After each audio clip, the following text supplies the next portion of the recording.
Aujourd'hui, on va regarder quelqu'un qui a filmé sa voiture. Elle s'est faite voler son capot et son pare-choc. Alors ça, c'est assez original. Bien entendu, il y a la vitre qui est pétée, etc. Et il y a plusieurs voitures dans le parking comme ça. En plus, ça, c'est juste du Pour- vandalisme. Bah oui, ils ont enlevé le pare-choc. Ah, moi, C'est une jolie voiture, c'est quoi en plus? c'est une Mercedes. Mercedes?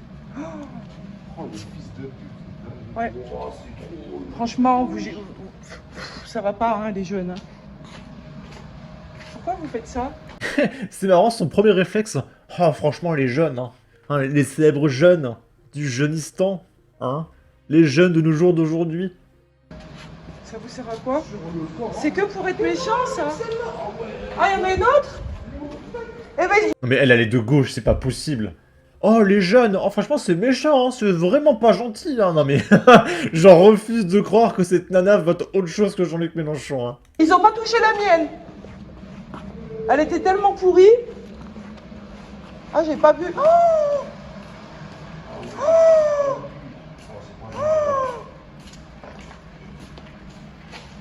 Ils ont volé les phares, j'ai l'impression, avec la plaque d'immatriculation et tout.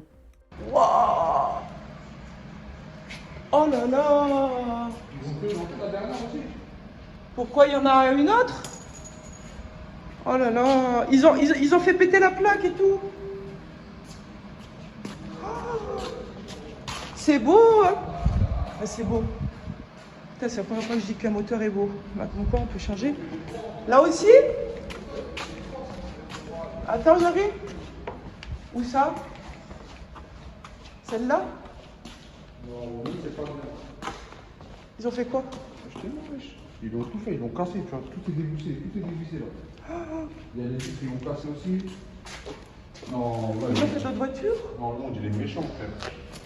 Non, Oh. non, il est méchant, ma gueule. Ouais, c'est pas bien. Non, mais cette voiture. Ils vont en avoir pour de l'argent de malade. Ça, Je des bâtards. ouais. Et ça, c'est quoi la marque? Mercedes. Oui, oui, mais la C'est la classe E, je crois. classe E. Ouais, c'est joli, hein. Enfin, ça serait plus joli avec le capot. Ah, les bâtards. Ouais. Ouais, c'est pas mal pour moi, hein. Et ben, RIP, hein. Alors, les Français, eux qui sont venus pour les JO, on va tout enlever notre voiture d'ici. Bon, c'est pas grave, c'est qu'ils vont cher, T'as celle-là. vu? Ils l'ont tué. Ils travaillent devant une caméra. Hein. Ils n'ont pas bougé la Je sais caméra. je sais pas. Moi, ils l'ont bombé, les bâtards. Ah bon? Les bâtards. Mais non. Mais comment tu sais? Ah ouais. Bah, tu vois, on les connaît. Toutes les cams, elles sont bombées. Ok. Oh le mec, mais il parle comme une racaille aussi. Wesh, oh les bâtards, wesh, oh wesh. C'est insupportable, mais vraiment, hein, c'est insupportable. Là, c'est un monsieur qui répond à une... Il fait une FAQ en fait. Il répond à ses commentaires. Et il y a quelqu'un qui a posté « Je suis amoureux de ma cousine. Est-ce que c'est halal pour moi de la marier ?» Et à votre avis en commentaire, est-ce que c'est halal? Est-ce que c'est haram de se marier avec sa cousine en islam? Je suis amoureux de ma cousine. Ok. Est-ce que c'est halal pour moi de la marier? Écoute, techniquement, c'est 100% halal islamiquement, il n'y a pas de souci. Si les deux personnes sont consentantes, elles peuvent se marier, Inch'Allah. Yeah, go for it. Je suis amoureux. Ok, donc c'est autorisé dans l'islam de se marier avec sa cousine. Voilà, sachez-le en commentaire si elle est intéressée. Ici, on est à Paris. Il y a une femme de 83 ans. Bon, il lui arrivait des choses pas très Charlie, d'accord.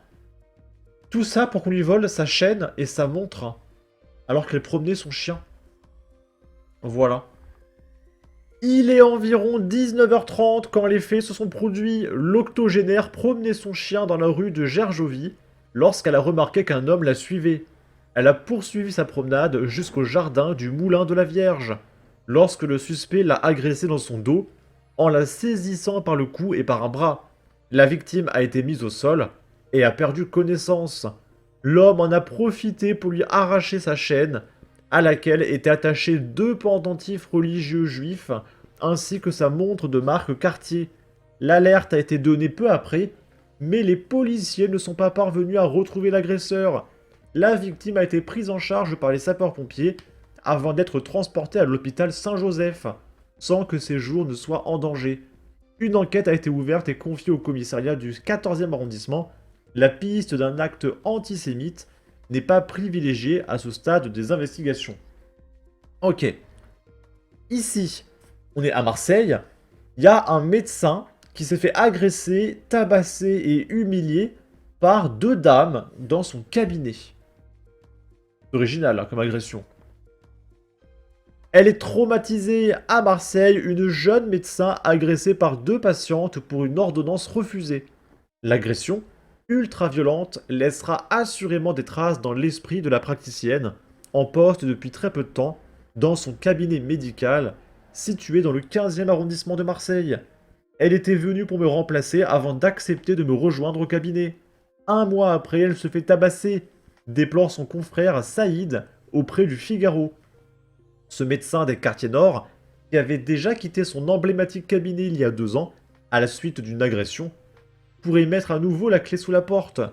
Ce lundi 12 août, alors que la praticienne exerçait seule au sein de l'établissement, 2 jeunes femmes âgées de 14 et 25 ans se sont présentées à l'accueil en exigeant une ordonnance pour une connaissance qui ne souhaitait pas se déplacer pour un rendez-vous.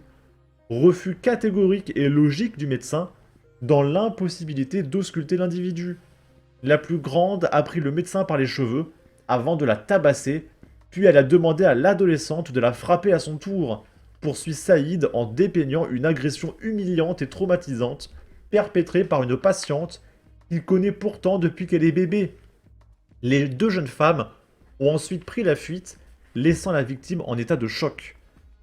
Donc imaginez en termes d'éducation, donc la nana de 25 ans, elle explique à la gamine « Tiens, regarde, je l'ai mis à terre, tabasse-la maintenant, fais comme moi. » Ça, c'est l'éducation qu'on apprend là. C'est l'éducation à la française. Voilà, préparez-vous les copains.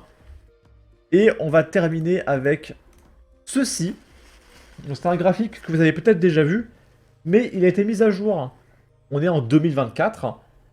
Et en gros, là, ce graphique nous montre le sentiment d'insécurité à marcher seul le soir dans la rue.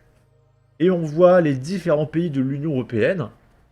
Et en gros, on peut voir que le pays le plus safe, c'est la Croatie. Il y a 75% des personnes qui se sentent en sécurité en marchant dehors le soir dans la rue. Et on peut voir que les 2 autres pays les plus safe, c'est la Slovénie et l'Islande. Voilà, si vous souhaitez déménager, vous savez où aller. Et en revanche, les pays les plus dangereux, où on se sent le moins en sécurité, c'est la France, la Belgique et la Biélorussie. Donc qui est à côté de la Russie, hein, d'accord? C'est-à-dire que le pays qui est au bord de la guerre, c'est à côté de l'Ukraine, hein, c'est entre l'Ukraine et la Russie, c'est plus safe que la France. Il y a les pays en guerre et après il y a la France. Voilà, en termes d'insécurité. Et il y a la Belgique qui est un peu entre les deux. Et vous vous rendez compte quand même de la dinguerie, mais c'est hallucinant, quoi. On se demande pourquoi personne ne marche le soir, c'est le couvre-feu. Zut alors, maintenant on sonde les sentiments.